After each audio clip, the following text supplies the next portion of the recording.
2010ஆம் ஆண்டு. அப்போது திமுக ஆளுங்கட்சி, அம்மா அவர்கள் எதிர்க்கட்சி. ஒரு பெரிய மிரட்டல் விடுத்து அம்மா அவர்களுக்கு எதிராக மதுரை மாவட்டத்தில் பல இடங்களில் போஸ்டர் ஒட்டியிருந்தார்கள்.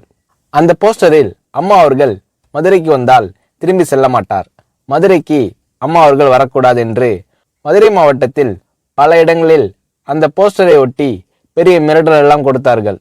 அதேபோல் ஜெயா டிவிக்கும் மிரட்டல் தொலைபேசிகள், மிரட்டல் கடிதங்கள் வந்து கொண்டிருந்தது.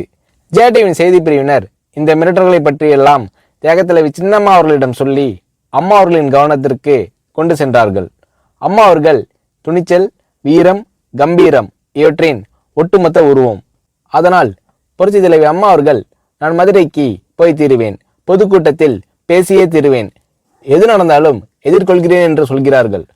ஒரு கட்டத்தில் ஜெயா டிவிக்கு மிரட்டல் எப்படி வருகிறது என்றால், ஜெயா டிவியின் அலுவலகத்தை வெடிகுண்டு வைத்து தகர்ப்போம், அம்மா அவர்கள் மதுரைக்கு வந்தால் ஜெயா டிவியை ஒழிப்போம், இப்படியெல்லாம் நிறைய மிரட்டல்கள் தொலைபேசியின் வாயிலாகவும் கடிதத்தின் வாயிலாகவும் வந்து கொண்டிருக்கிறது.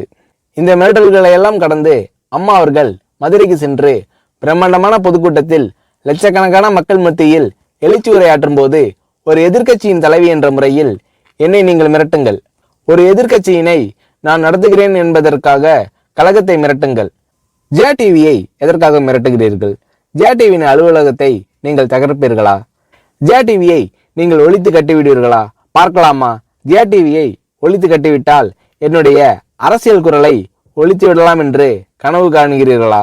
ஜெயா டிவி என் உயிருக்கும் மேலானது, நான் என்னுடைய உயிரை விட அதிகமாக நேசிப்பது, என்னுடைய அரசியல் கரமாக நான் போற்றி புகழ்வது, அதன் மேல் நீங்கள் கை வைப்பீர்களா, பார்க்கலாமா என்று எழுச்சி உரையாற்றினார் புரட்சி தலைவி அம்மா அவர்கள்.